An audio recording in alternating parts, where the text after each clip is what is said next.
Jai Hind, Namaste. This is Kunal Mehta from Make Me Scientific, and in this video lecture, we are going to solve the grade 11 physics NCERT numericals on S.H.M, simple harmonic motion. So I'll take all the examples and let's begin with question number 13.1. This question states that you are supposed to identify that which of these following motions are examples of periodic motion. So a swimmer completing one return trip. So this is surely not an example of the periodic motion because periodic motions are continuously repetitive. So if suppose there is a swimmer who tries to swim like this and goes and comes back again over here and finishes his journey, that means this is not a repetitive process. So this is not a periodic motion. A freely suspended bar magnet, when it is released, it will perform simple harmonic motion. That is due to the fact that when you have, say for example, when you have a small bar magnet, south, north, and a bar magnet in India always aligns itself with the magnetic field of the earth. So even if you slightly displace it like this, south and north, this magnet would again come in this direction. But it will not stop at this line. It will continue to move due to its own inertia. So it will continuously oscillate back and forth like this about this dotted line. And finally, after a long time, it is going to stop. So it is a type of periodic motion. And I should also say that it's a type of simple harmonic motion, provided the oscillations are very, very small. A hydrogen molecule, so this is of course a periodic motion, of a hydrogen molecule rotating about its center of mass. When something is rotating, it has a definite fixed time interval. It rotates along a fixed path, and that is a continuously repetitive motion. So of course, yes, this is an example of the periodic motion. An arrow, when it is released from the bow, is not an example of periodic motion because this is one time process only. So when you release a bow, it's gone, and now that process cannot be repeated. And even if you try to repeat it again and again, the same parameters won't be getting repeated. So this is not an example of periodic motion. Let's move on to question number 2. Which of the following nearly represents an S.H.M? So first of all, you need to understand that S.H.M happens in a straight line, correct? And the motion should be periodic, definitely, right? Okay. So the rotation of the earth is not an example of S.H.M. Of course, it is an example of periodic motion, but it is not an example of S.H.M. Because in rotation of the earth, what is going to happen is, suppose this is the earth, and along its fixed axis, it rotates, right? So if you look at this point has always velocity in this direction. And for S.H.M to happen, the particle must have both the velocities at the same point. I mean, both the opposite velocities. So that means if I am going in this direction and after a turn, my velocity should be in the opposite direction as well. So in case of the rotation of the earth, what is going to happen is a particular point on the earth has the same velocity every time. That's why it is in periodic motion, but not S.H.M. Motion of the mercury column in YouTube, of course, it is an example of periodic motion and it is an example of S.H.M also. The small section of, if you look at if you take a U-shaped tube, right? And in detail, if you want to learn, the last question has the same answer. And there is a link in the description because this question itself would be of about 6 to 7 minutes, right? So if you take a small U-shaped tube, and then there is a mercury which is filled. Press mercury from one side, and this arm of the mercury will raise. The mercury in this arm will raise, and this arm will go down. And if you leave it, then it will start oscillating, right? So this is an example of oscillatory motion because this part itself will go up and down, back and forth, right? So the entire part of the entire mercury column is oscillating. And definitely it has a fixed time interval, fixed path. And if you take a very small section, it oscillates in a straight line. So it's merely an example of S.H.M. That would be true. The motion of a ball bearing inside a smooth curved bowl. All right, let's take a bowl like this. like this one. And you've got to be very careful that from the bottom, the this ball has to be released from a very small height. Then and only then it will go in the opposite direction and it will come back and it will be in a linear path. But if you leave a ball from here, then it will move like this, and SHM will not be happening because SHM has to happen in a straight line. So they have already set that point slightly above the lowermost point. So this is the lowermost point and slightly above that. So this is the lowermost point and slightly above that. So, the ball will almost perform a linear motion, and definitely it is periodic. It will have a fixed time period and it will be performing simple harmonic motion also. General vibrations of polyatomic. Polyatomic molecule means more than one atom you have. Now see what happens is, since it is vibrating, vibrations are definitely periodic. That is due to the fact that any particle, when it is vibrating, from mean position, it goes in both the directions, right? Oscillations or vibrations are usually the same. So they are definitely periodic. But now see what happens is, in case of polyatomic molecule, the molecules, they oscillate with different frequencies every time, right? So along x-axis, it may vibrate with some f frequency, f1 frequency. With along y and z direction, it may oscillate with different frequencies and so on. So this is not an example of pure SHM. This is an example of superposition of SHM, which is not a pure SHM, right? So over here we can say that this polyatomic molecule is definitely an example of periodic, but it is not an example of SHM. That is due to the fact that it oscillates with lot of frequencies. So it is an example of the combination of superposition of SHM, which is not an SHM in this case. We are given four graphs. Which of these following represents a periodic motion? So periodic means something which is repetitive. So this is, if you look this part, okay, I'm directly coming to B part. If you look at this part, this is the fraction which is continuously repeated. Look, some part should continuously repeat. So that is happening in B and that is also happening in D. But if you look carefully between 1 to 4 in C, the same part is not getting repeated in next 3 seconds. The same part is not getting repeated in next 3 seconds. So this is not an example of periodic motion. This is also not an example of periodic motion because this is increasing graph. If had it been something like this, that same part is getting repeated again and again, then it would have been an example of the periodic motion. I hope you understand that this is going to simply increase. It is not a repetitive function, right? So here, if you look carefully, from this part to this part, it is repeating, and the difference in time is 2 seconds, correct? So again, from here to here, the difference in time is 2 seconds. So the time period is 2 seconds.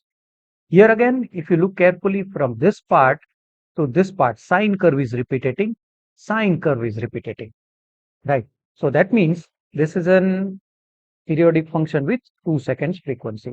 I would like to add one more question, dear students, that if I say something like this is, okay, this is 0, this is 1 second, 2 second, 3 second, 4 second. If you look carefully, this very small circular, semicircular part is getting repeated again and again. So in this case, the time period is said to be 1 second and only this fragment is repeating. Here, this entire sine curve is repeating, right? So please do take that into your consideration. Let's move on to the next question. Okay, which of these following functions represents simple harmonic, but and B part periodic but not SHM and non-periodic? See guys, first of all, you need to understand all sine functions, cosine functions are periodic and definitely they represent simple harmonic motion, right? But those functions which are combination, which are sum of sine and cosine with same frequency, they are simple harmonic. But if they have different frequency, they are not an example of simple harmonic motion, but they are still periodic. Once again, I would say any function which is only sine or only cosine, they are periodic as well as S.H.M. But any function which is combination of sine and cos function, which is addition or subtraction, they could be S.H.M provided their frequencies are same. Sine term and cosine term addition or subtraction, their frequencies, omega must be same. If one is omega, another is 2 omega, that means it is periodic only, not an S.H.M. So combination of sine and cos, you have to see if the frequencies are same, definitely periodic and definitely S.H.M. But if they have different frequencies, that means only periodic, not an S.H.M. So we can write this function as y is equal to, let's write the coefficient of sine omega t, which is 1, as d cos phi minus, let's write down this as, okay, I forgot to write down sine omega t, and minus d sine phi cos omega t. Please remember that if there is a combination of sine and cos having same frequency omega and omega, then just write down that if there is sine, then you write down d cos phi in front of it, and that d cos phi is of course 1. And over here, since there is cos function, so you write down d sine phi in front of it. Okay. Now, if you look carefully, we have taken d cos phi as 1 and even d sine phi as 1. Okay. Because the coefficient of cos omega t is d sine phi and coefficient of cos omega t is 1 over here. Now, this can be very well written as d sine omega t minus phi. Why? Because sine, okay, you can pull out d common from here, and this can be written as sine a minus b as sine a cos b minus cos a sine b. So this is what this entire part is. And if I take d common, then I will have sine a, this is a, cos b, then cos a sine b. This is what it is, right? Now we only need to find out the value of 5 and d from here. So if I square and add both these terms, I will get sine square theta plus cos square theta d square, and in bracket I will get sine square theta plus cos square theta, that is 5 over here, and that is equal to 1 square plus 1 square, so that is 2. So d square is equal to 2 because this part is 1, so d is equal to under root of 2. So I now very well know the value of d, which I will substitute it shortly. So this can be written as root 2 sine omega t. Now this is something very interesting. If I divide these two, that means I take d cos phi under it, and then if I divide both of them, that this gets cancelled. I'll get the value of tan phi as 1. So that means phi is 45 degree or pi by 4. So simply I can write down pi by 4 over here. So you can very well see that this entire big function reduces to a very small function. This similar thing you can apply it in the waves also. Okay. So any sine and cosine function is an example of an S.H.M. Now you can find out the time period from omega, right? So omega is 2 pi by t. So t is equal to, sorry, this is 2 pi, 2 pi by omega. So that is what is going to be our answer. Because see, the coefficient of t entirely represents omega. Had it been 2 omega over here, I should have written 2 over here and then finally 2 at the bottom also. So this is the time period. I hope you might have got it. In the same way, if there is a plus also, then this entire function would reduce to omega d plus pi by 4. Still, it is an example of the S.H.M. So this is S.H.M equation, and all S.H.M equations are periodic also. So this is an example of S.H.M and periodic also. Okay, now sine cube omega t. Now see how I interpret this problem is that any function, if you differentiate it 2 times, and if you get the same function, that is definitely an example of S.H.M. Why? Because we know this expression is acceleration is minus omega square times of x. X is the displacement, right? And this is d2x by dt2 is minus omega square x. So if I take this as sine function, sine theta, then here 2 times differentiation is negative of sine theta. So both sides are going to be correct. But sine cube omega t, if I differentiate it 2 times, I'll get something weird equation, which is not going to satisfy the condition of S.H.M, right? So definitely this is not an example of S.H.M. So I would simply say S.H.M, no, but yes, periodic. See, I'll explain you why in terms of maths. If you take a sine function, the sine function is something like this. Now you simply square the function, the entire part comes up. So I should say it comes up like this, because square, this negative part will also go up. But cube, again, the negative part will come down. So something like this you will get. So again, the sine function is repetitive and cube is again going to be repetitive. So this is a periodic motion. Okay, very simple. I have broken down this problem. Now, see, the coefficient of t itself is omega. So again, omega is 2 pi by t. And from here, the time period is 2 pi by omega. Now, some textbooks, and I have referred many solutions, they have said that sine of cube theta or omega t itself equal to 1 by 3. Then they have written something like sine omega t minus sine of 3 omega t. So this is basically a combination of two SHMs. So you have two sine function with different omega. Different omega. This is omega and this is 3 omega, right? So this is also a combination of SHM, but this is not an SHM. That is due to the fact that both have different omega. Had it been same omega, that means definitely it is going to be an SHM. As you can see in the first part, same omega is there and both things. But here you have two different omegas. That's why I will consider this only periodic, not an SHM. Combination of two sine or cosine terms with same omega is always SHM. With different omega, not an SHM, but periodic in nature. Now, some students have a deep trouble that if it is periodic, then here we have omega and here we have 3 omega. Then what should be the time period? Should I take the entire omega as the for the calculation of time period or 3 omega?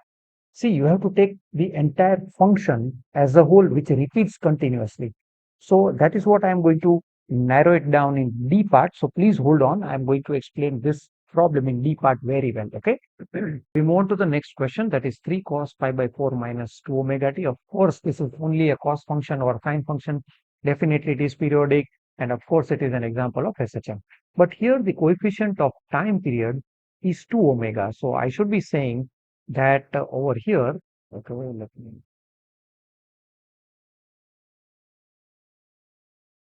yeah, I should be taking the coefficient of t as omega. So over here, my omega is 2 omega, right?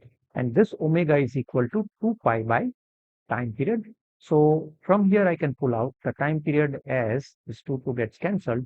So pi by omega is my answer. Okay.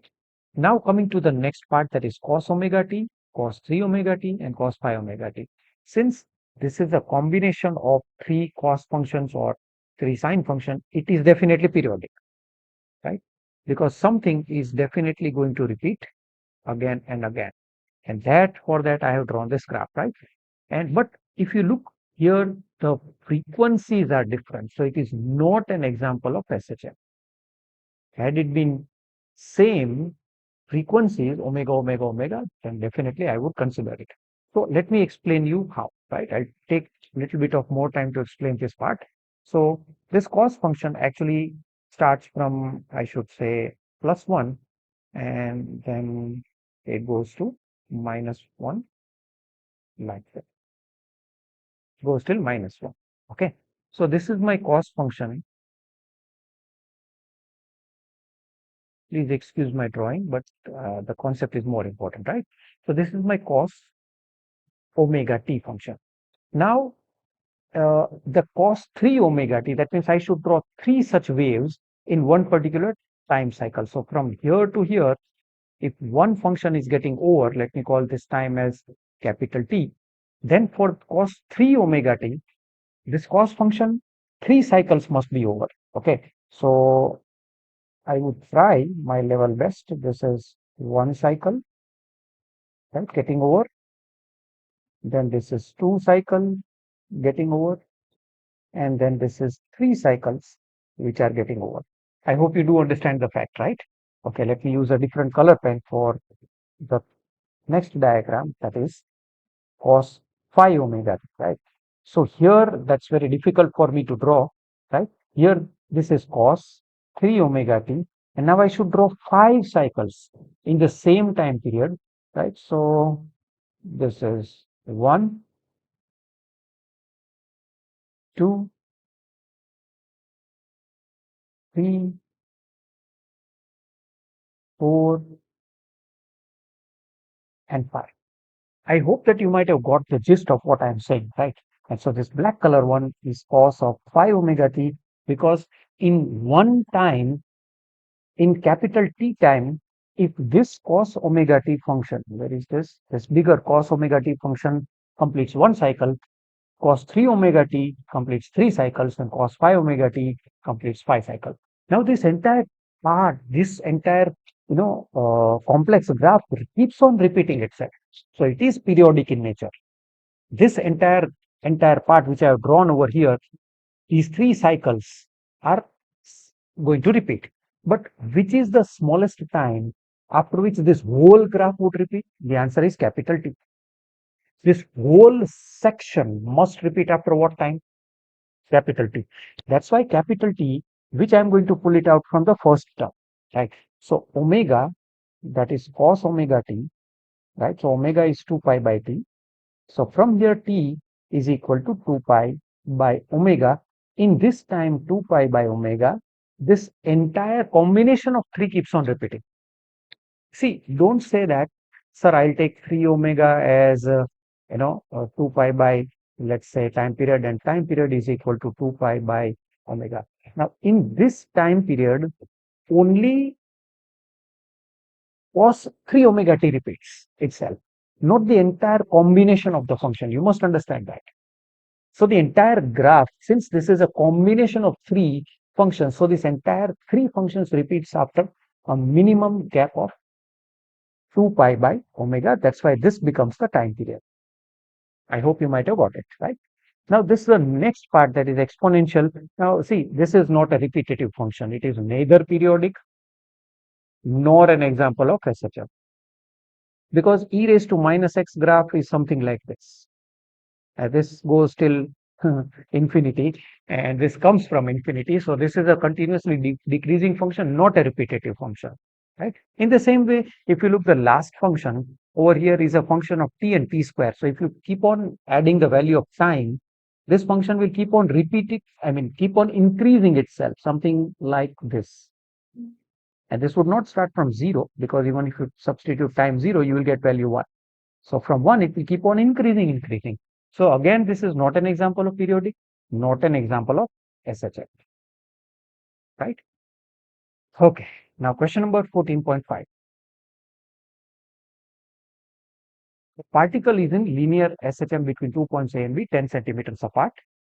So this is point A and this is point B, and both are 10 centimeters apart, and let me call this point O as the midpoint. Now the direction from A to B, this is positive and this is taken as negative. Okay, we are supposed to give the signs of acceleration, velocity, and force, right? At the end of that, see, usually a particle which is oscillating will go like from O to B, from B to O, from O to A, and again A to O. So when the particle is at point A, that means it is at extreme position. The velocity is 0, correct? Now, if you look at the displacement is always taken from mean position. So this is the mean position. So when the body is at A, velocity is 0, but its displacement is negative. So for A, I should say displacement is negative, and as per the laws of S.H.M, acceleration should be proportional to negative of the displacement, or force must be proportional to negative of displacement. So if displacement is negative, acceleration and force both are positive. but displacement is negative and velocity at extreme position is 0. So this is how I would attempt the problem. Now, when the body is at V, again it is at extreme position, velocity is 0, but it is on right extreme position. So the displacement from the mean position x would be positive. So x is positive. So acceleration and force both are going to be negative, right? Now, velocity is going to be simply 0. At the midpoint of AB going towards A. So midpoint, that means the particle is over here and it is going towards A. That means like this. So since it is at the midpoint, displacement is 0. So of course, acceleration as well as force is going to be 0, right? But velocity is going to be negative because the particle is going in this direction. So I should be saying all others are 0, but velocity is going to be negative, right? Now, at 2 centimeters away from B going towards A, at 2 centimeters away from B going towards A, that means the body is somewhere over here, 2 centimeters away from B, but it is going in this direction. Since it is going in this direction, velocity is going to be negative, right? But look, I will change the color of the pen to get a better understanding. See, from mean position, the displacement is going to be positive of this particle, right? So acceleration as well as force is going to be negative. And of course, since the particle is going in the opposite direction, the velocity is negative. So I should be saying velocity negative, displacement positive, acceleration and force negative, opposite to that of the sign of x.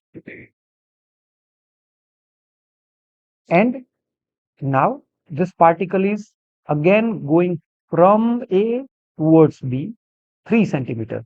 So 3 centimeters means it is somewhere over here. So from mean position, it is at a distance of 2 centimeters. 3 centimeters from A, I am saying this is, let me rub this one.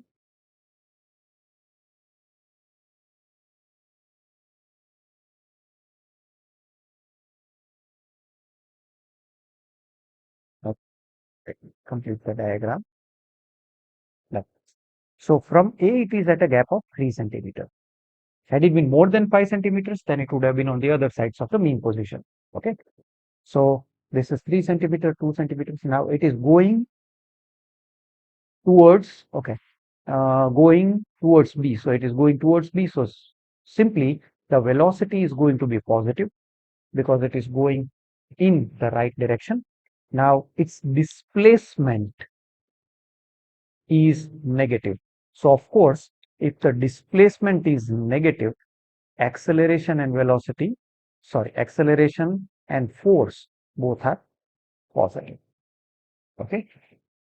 Now from 4 centimeters away from B, 4 centimeters, I'll draw a new diagram. It looks very complicated. This is mean position, this is B, and this is A. For the last situation, 4 centimeters from B. So this is 0, this is 5 centimeters, 4 centimeters from B. So that means the particle is here and it is going in this direction.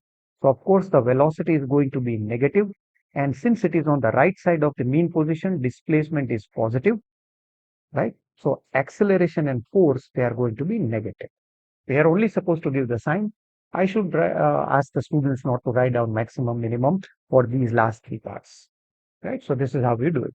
So the main crux is you should be able to understand the displacement first. Displacement is from mean position, and on the basis of the mean position, whether it is displacement is plus or minus, the sign of acceleration and force will be opposite to that of the position of the displacement.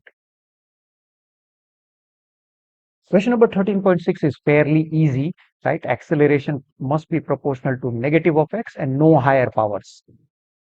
The power should be 1 for the simple harmonic motion. So I can only see this C as the correct answer. Here we are taking higher powers which are not allowed. Here again the sign is positive, so not allowed, right? So that makes C as the best answer. So now let's look at the next problem. Here we have a simple harmonic motion is happening and the function given to us is x is a cos omega t plus phi. Now they're saying that when the particle at time is equal to 0 is already at 1 centimeter and its velocity is this, right? So let me differentiate it to get the velocity as well. So velocity would be equal to minus a omega sine omega t plus phi, right? Now I should be saying that at time 0, so I'll substitute here time 0 and I'll put here x as 1 because the particle is at 1 centimeter plus 1, right? Otherwise they would have given on negative 1, or they would have said that on negative side or on the other side of the mean position they would have clarified it. So we are supposed to find its amplitude and the initial phase angle. So when the particle starts from origin towards the extreme mean position at time 0, at that time phi is 0, right? So here there is some value of phi. So I'm going to simply write this as 1 is a then cos phi. That is due to the fact that time is 0. So I get this first equation from here, and the velocity is omega. So I'm simply going to write down omega minus a omega sine phi. That too at time is equal to 0. They are saying initial. That means I'll substitute time 0 and v as omega. So I get the other value as minus 1 is equal to a sine phi. So this is my second equation. Okay, so if I square first and second, see when you have sine and cos, you mostly have to square and add because the answer goes to be 1, right? So if I square these two and add, I will have a square sine square phi plus a square cos square phi to be 1 square plus 1 square, so that is 2.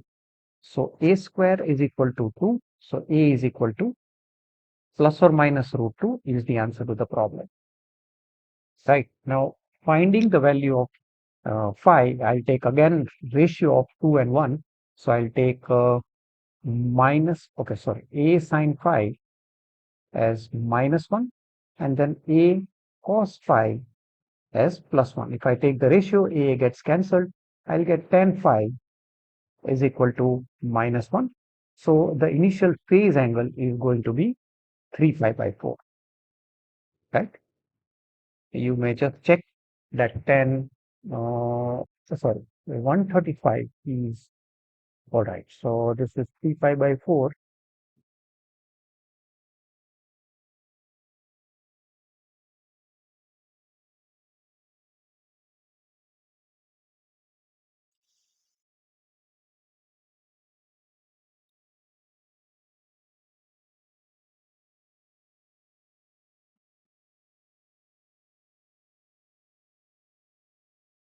So if tan pi is minus 1, you may just take out that pi is 3 pi by 4. So that is the answer. So we have obtained the amplitude as well as this one, right? Now in the next part of the question, they are asking what if this entire function becomes sine function, right? So this becomes a sine omega t plus phi, and the other conditions remain the same. And what would be the impact? So nothing happens to the amplitude. So I'll do it very fast this time. I'll substitute this as 1 and a sine at time is equal to 0. So I'll get my first equation. The velocity equation turns out to be v is equal to a omega cos omega t plus phi. That is due to the fact that differentiation of sine function is not negative, right? I'll put again omega is equal to a omega cos, time becomes 0 like 5. Then this gets cancelled. So I'll get a cos phi as plus 1. So this is my equation number 2. Again, squaring and adding, I'll get a square sine square phi plus a square cos square phi is equal to 2. Then again, I'm going to get a square is equal to 2. So a is equal to plus or minus root 2. But what is going to happen to the phase? Right, so I'll divide equation 1 by 2. So a sine phi and a cos phi, if I take the ratio, I'm going to get answer this time is plus 1. And that happens at tan 45, right? Tan phi is equal to 1. So phi is equal to pi by 4. So these two are going to be the answer to our problem. So only change in the initial phase, but the amplitude remains the same. Okay. Now question number 13.8, a very good question, and you have to understand what it says, right? Solving is a different part, understanding is a different part. So I would say that something like this you have, right? There is a scale from 0 to 20 centimeter. So this is 20 centimeter, and then there is a pointer, and then above the pointer there is a spring, and then there is a platform, and the platform plus spring has a pointer which points 0. Now, if a person stands of 50 kg, so if I take g as 10 meter per second square, and if I assume the mass of the person to be 50 kg, that means weight of the person will be 500 Newton. If that person stands over here, you understand this very well, then this pointer which was pointing 0 is now going to point 20 centimeter, because the spring is going to be highly compressed and this person standing on it has a 500 Newton weight. So the pointer is simply going to move to 20 centimeters. Why they are giving this data?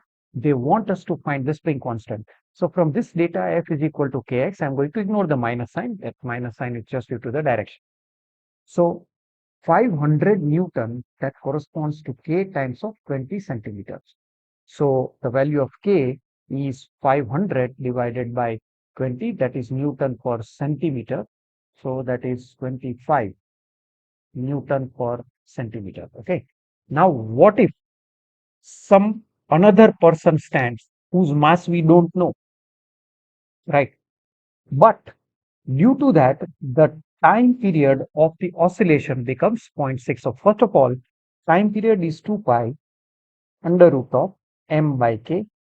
I know the time period 0 0.6, that is 2 pi under root of, I don't know what is m, but I do know the value of this one. And of course, I'll have to,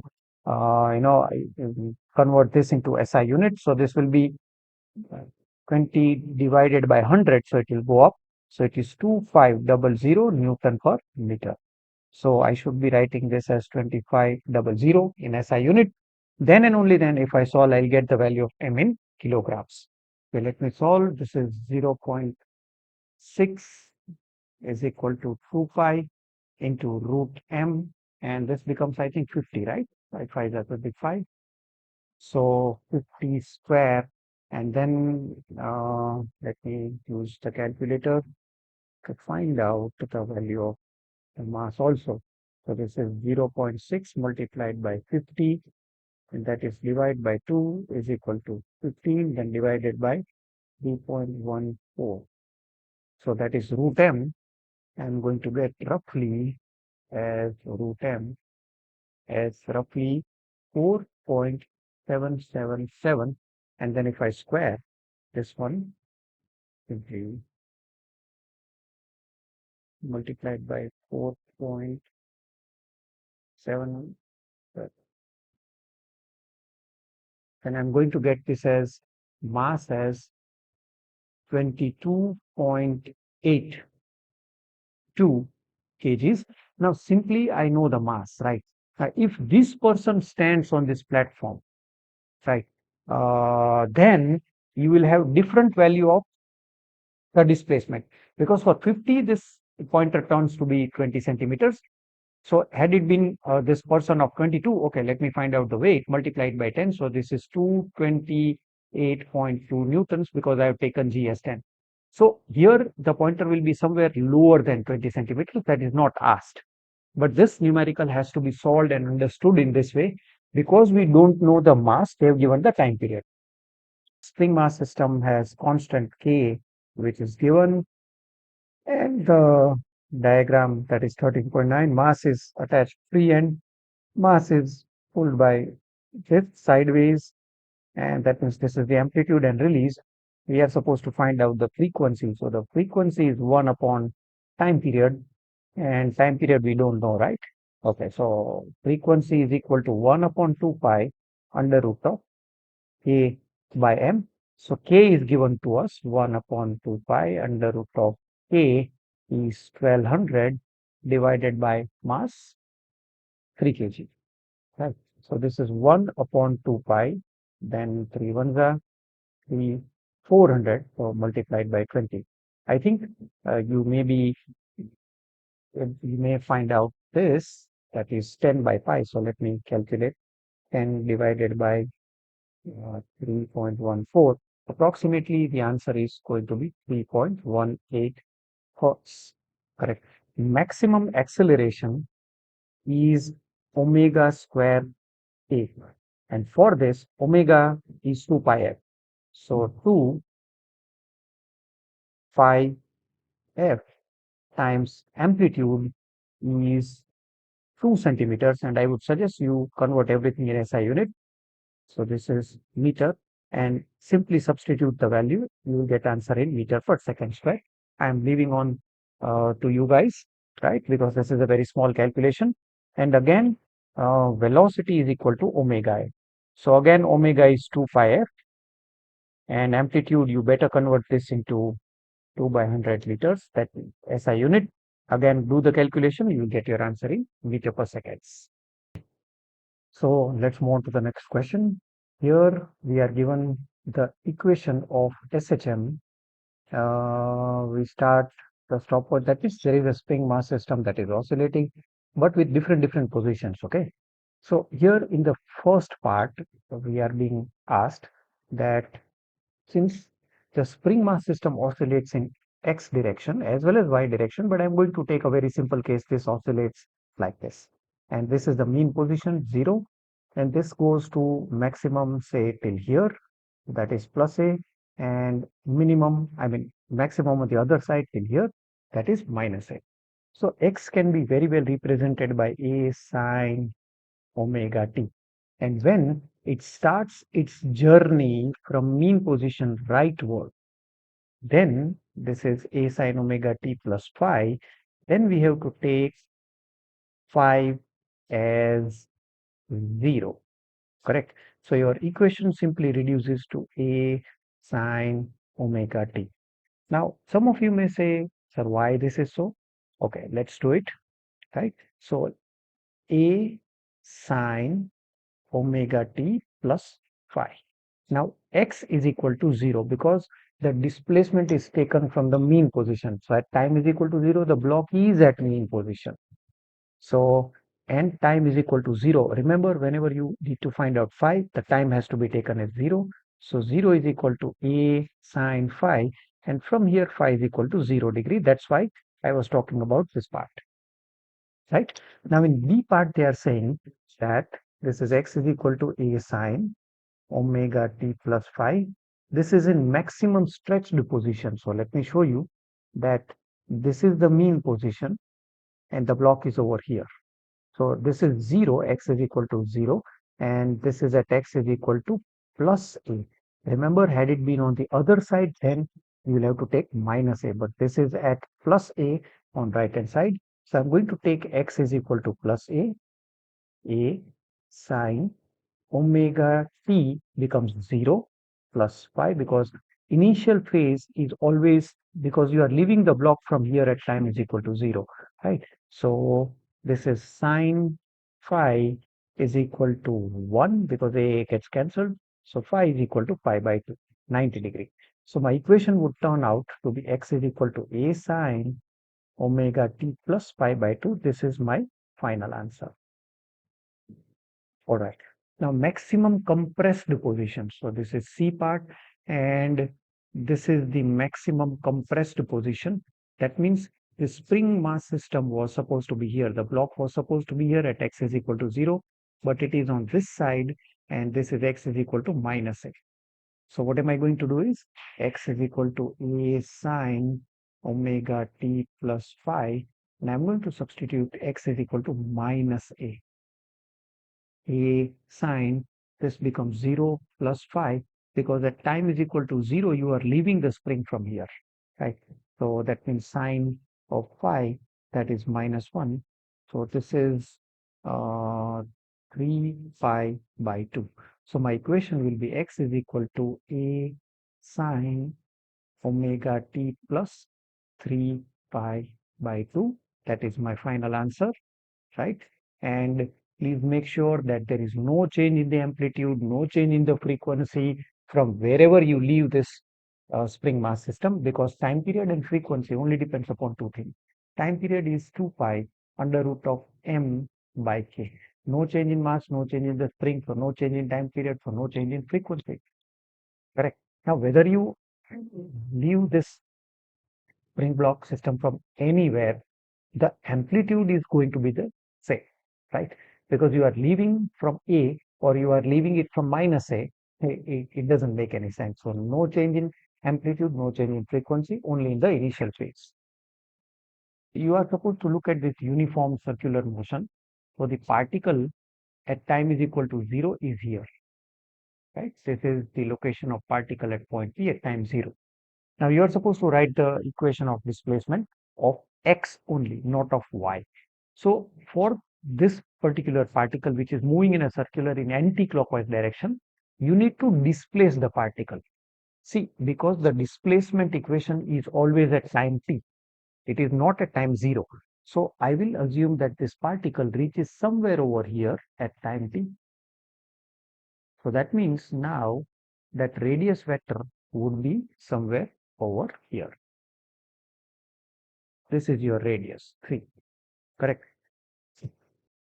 And the angle that it travels is omega t, right? Because see, if it moves one complete circle, it will take t time, and in 2 pi is the angle travel. So in time t, it would cover an angle theta. So if you cross multiply, theta times t is equal to 2 pi into small t. So this t would go down, and this 2 pi by t is omega t. So this angle that it is traveling is omega t. Now if I drop a perpendicular line, this is the x position, I mean the displacement that I need to find out. The shadow of that particle falls over here, and from the mean position, this is the mean position, it is this much far. I need to calculate this x. So for that, what will I take? I will take the sine function from triangle OAC. Okay, let me give the name as B. So from triangle OAB, I will simply take sine omega t. So sine omega t is perpendicular, that is AB, upon the hypotenuse, that is OA, correct? So AB itself is x. So sine omega t is equal to x upon OA is 3. So x is equal to 3 sine omega t. But guys, listen, since the shadow is on the left side of the origin, do put a minus sign, otherwise you will be wrong, right? If the shadow would have been on the right side, then I would have kept the sign as positive. In the same way, we are going to attempt the next question also. Time is equal to 0. It doesn't matter, guys. It's a very simple question, but people, they make it very complicated, right? That time is equal to 0. And now displacement equation is that time is equal to t. So I will imagine that the particle reaches over here at time t. So I'm going to join these two, I mean the radius part, correct? Now this angle which it travels is omega t. Right. So this is traveling an angle omega t with respect to this line. So I would be suggesting you that we are supposed to find out the displacement x. So what will I do is I will make a perpendicular line over here. So here is the shadow of the particle, right? This red big dot is the shadow. This one, this is shadow. And this shadow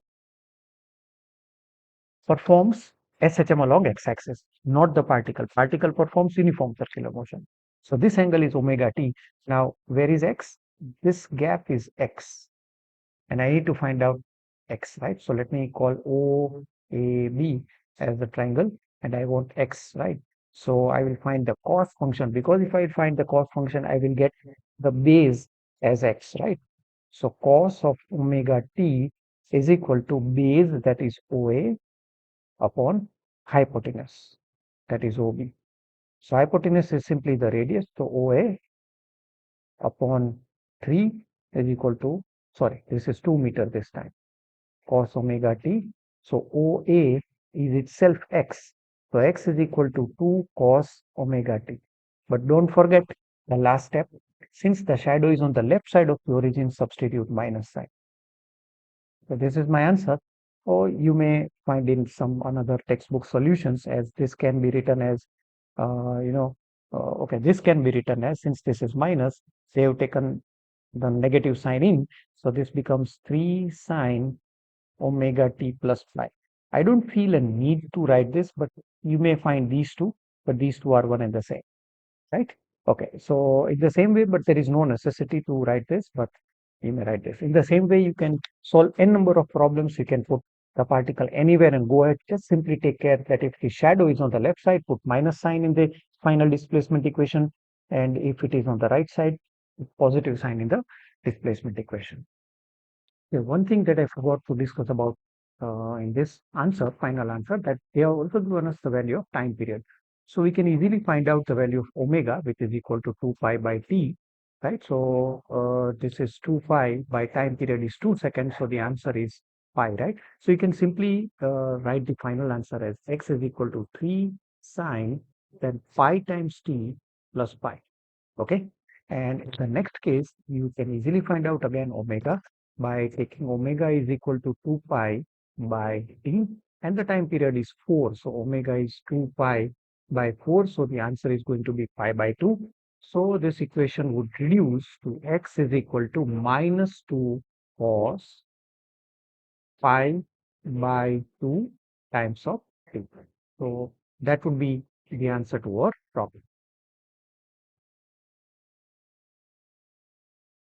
All right, in next question, we are given two identical springs having same spring constants.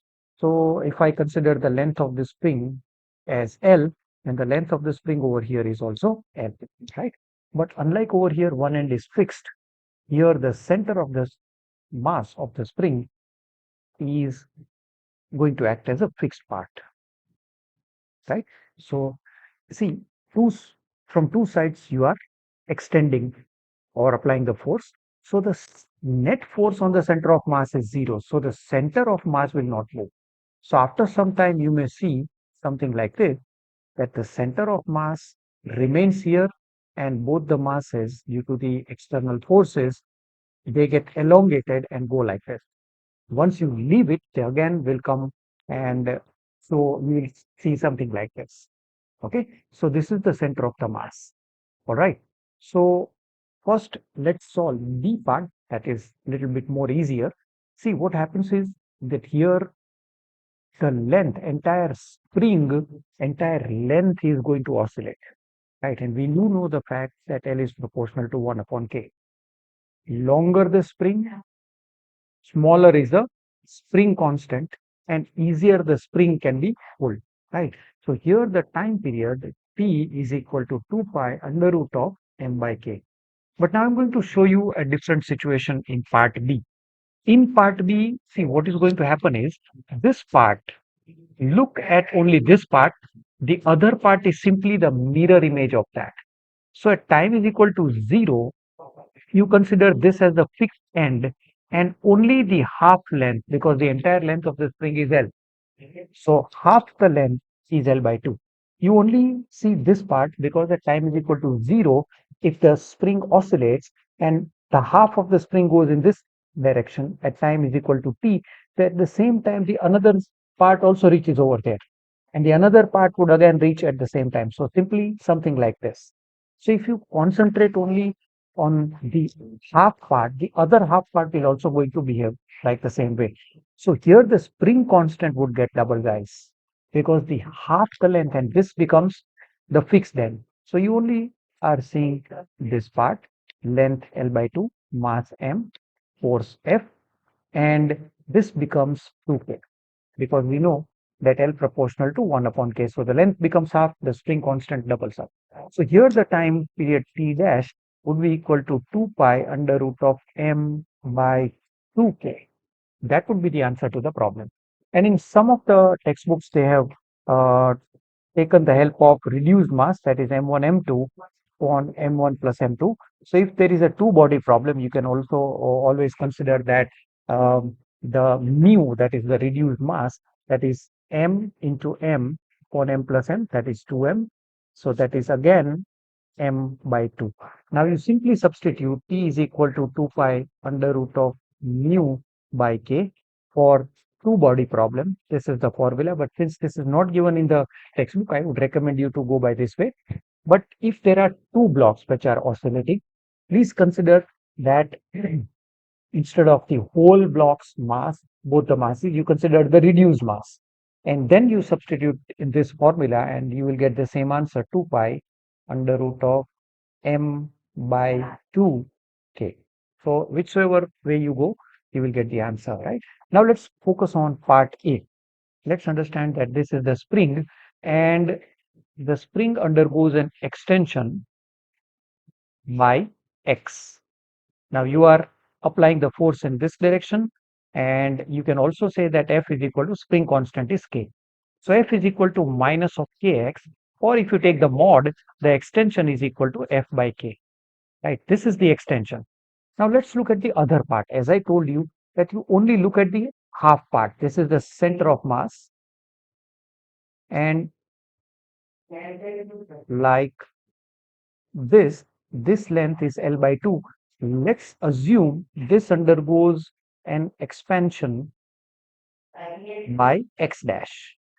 But the problem is here the spring constant is twice the k, right? So if I say, and again the force remains the same in both the cases, so F is equal to the spring constant is twice, correct? But this x dash is actually equal to x by 2.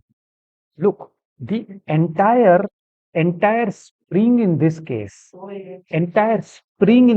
extends by x.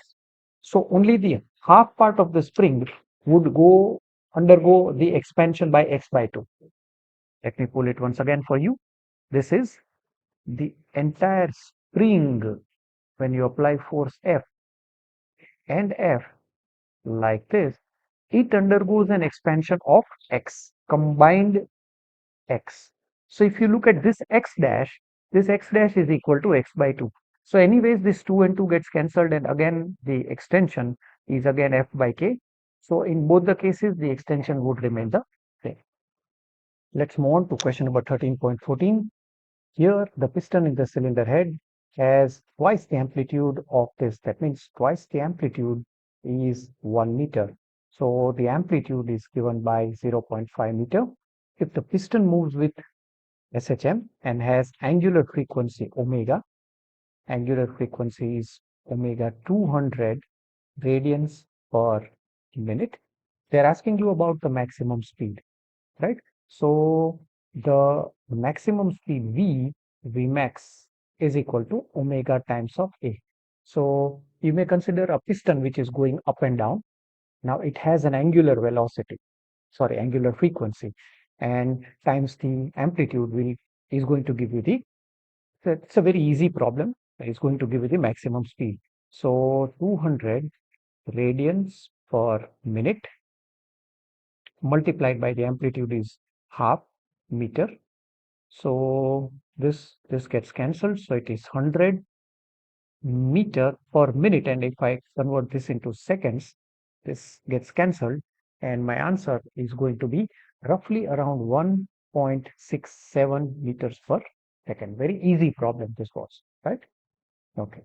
An acceleration due to gravity on the surface of the moon is given. So of a simple pendulum on the earth, it is 2 pi under root of L by GE, and this is the time period, sorry,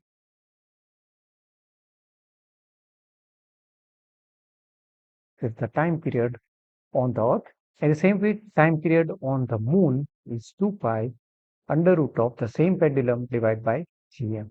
If I take the ratio EE to TM, that is equal to 2 pi will get cancelled. This is under root of L by GE times under root of GM by L.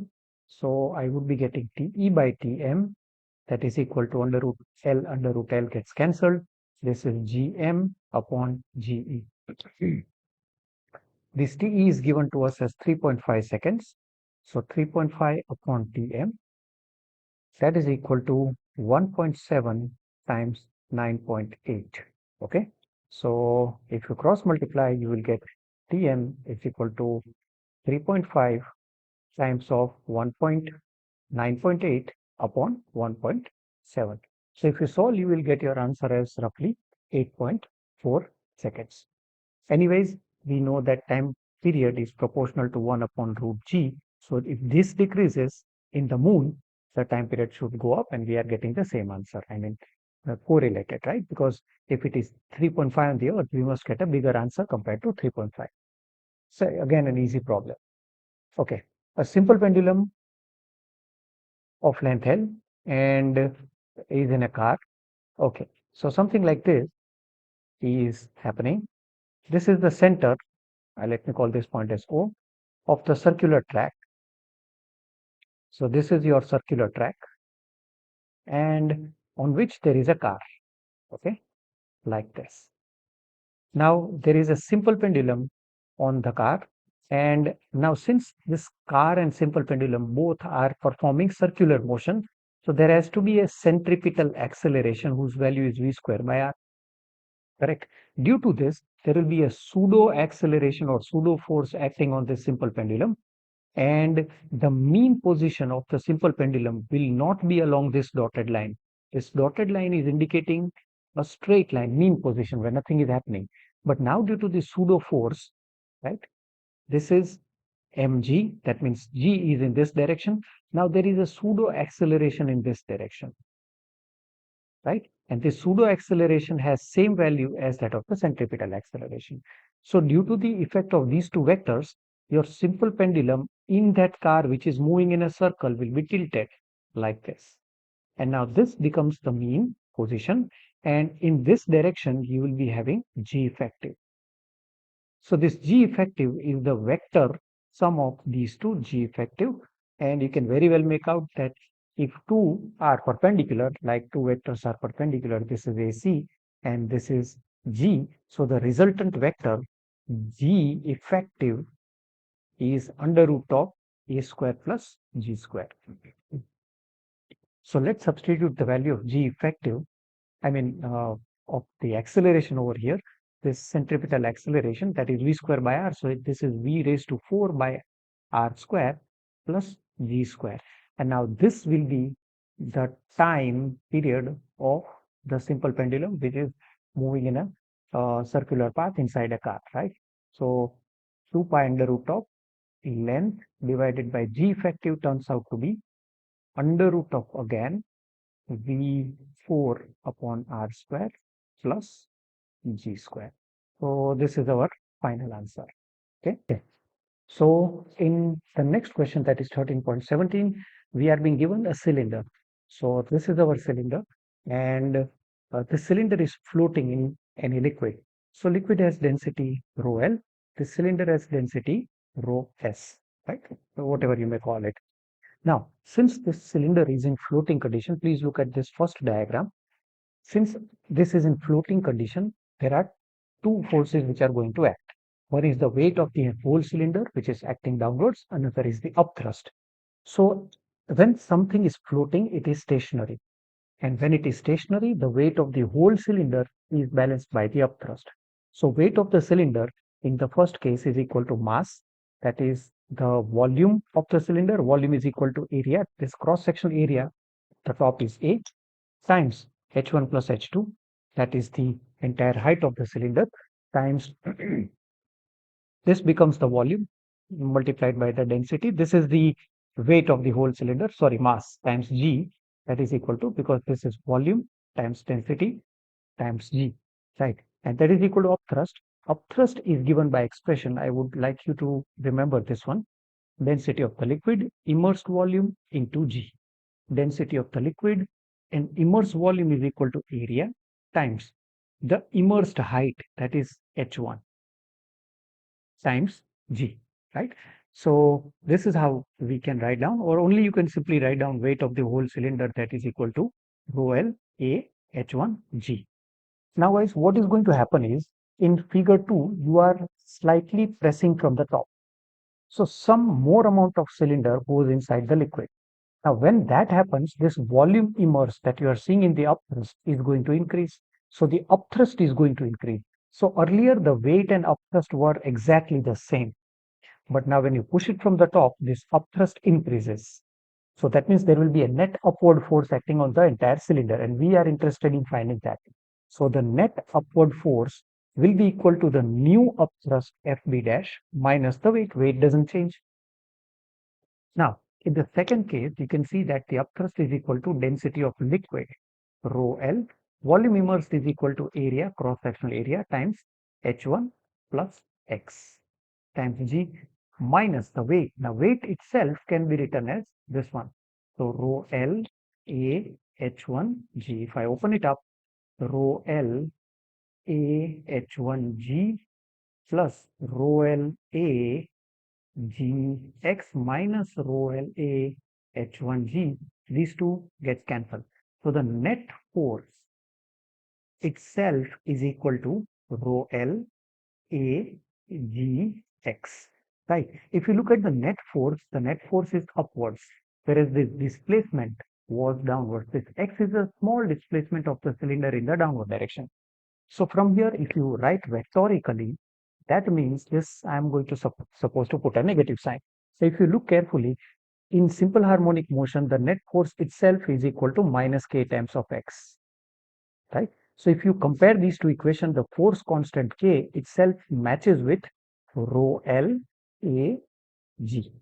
I am going to use the time period expression, that is 2 pi under root of m by k, because if you leave it, there is a net force, and if you leave your hand, it is going to go up due to net effect in the upward direction. But it is not going to stop there. It is going to oscillate for some time, right? Net force doesn't mean that it is going to go up and stop. Due to inertia, it will keep on oscillating and then it will finally stop. So this is 2 pi under root of m. M is the mass of the whole cylinder. Please note, whole cylinder is oscillating. So density of the cylinder, that is rho s, times the volume, that is A, into the height, that is H1 plus H2. I am writing height of the cylinder, whole cylinder, as H1 plus H2, right? So this is the mass divided by K. We found it from here, rho L A G. So you can see that these two gets cancelled, and the time period itself is equal to 2 pi under root of rho S times H upon rho L times G. Please note, you should not have any variables inside this. Otherwise, the time period will become variable, and time period of a S.H.M is always constant. So rho S, rho L, height of the cylinder, and G, everything is constant. So we are correct. Now, in a U-shaped tube, so there is a U-shaped tube in which there is mercury, and that mercury is being pushed from one side, due to which it oscillates, correct? Now, I'm assuming that mercury is filled in both the arms till, because in usually when you fill the liquids in both the arms, the length should remain the same. So this is, suppose, H. So this side is also H, correct? And this tube is assumed to be very narrow. That means this gap is very, very less. So practically these two tubes are very near to one another. Okay. So if I apply some pressure from this area, you will see something like this. Let me show you. Please excuse my drawing, right? But the logic is more important over here. Okay. Now here what is going to happen is, if you increase pressure from this side, more liquid will go here, and the same amount of liquid will be displaced down. So that means earlier the level of liquid was here. So if this liquid goes by distance x down, then this liquid will rise up on the other arm by distance x, because liquids are incompressible. The density of the mercury is, suppose, rho L. Okay. So now what are you supposed to consider? You are supposed to consider this part of the liquid that is shaded red in color, because the moment you withdraw, this weight of the liquid will apply pressure in the downward direction, due to which the entire liquid will again rise up.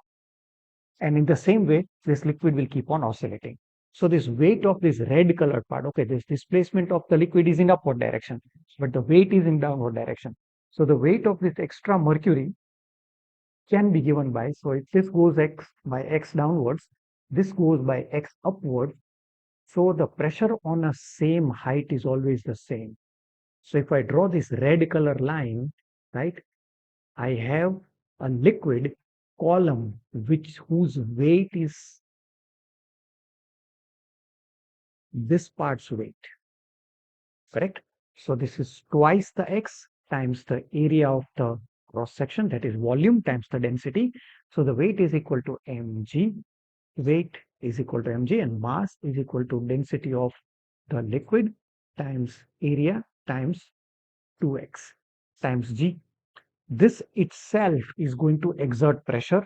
The standing mercury column is going to exert pressure on the entire rest of the mercury column. And finally, this itself is your net force. So rho L2 is rearranged A, G, and times X. Again, this F net can be compared to minus Kx because this weight is in the downward direction, displacement is in the upward direction. So if I look K, then K itself is equal to, ignoring this negative sign, or I'll have to put minus sign here, right? That is equal to 2 rho L A G. Now the time period is equal to 2 pi under root of m by k. What is m? M is the mass of the liquid column which is oscillating. What is oscillating? Entire liquid column is oscillating, right? Now to find out the mass, I will have to ignore this gap. This gap which you see has to be ignored. So simply you have two pipes in which are sticked together almost, having mercury till here, right? And this is H, this is A. So similarly, H here and A here. So the volume is area into height multiplied by density multiplied by 2. This is the mass of the entire mercury column. And the same I'm going to use it over here, 2 pi under root of 2 rho L A H times this K can be written as 2 rho L A G. So everything gets cancelled, and finally I am left with T is equal to 2 pi under root of H by G. So this was my attempt to show the entire S.H.M numericals in my own way. If you have any doubts, please do comment in the comment section. Thank you very much for watching the video.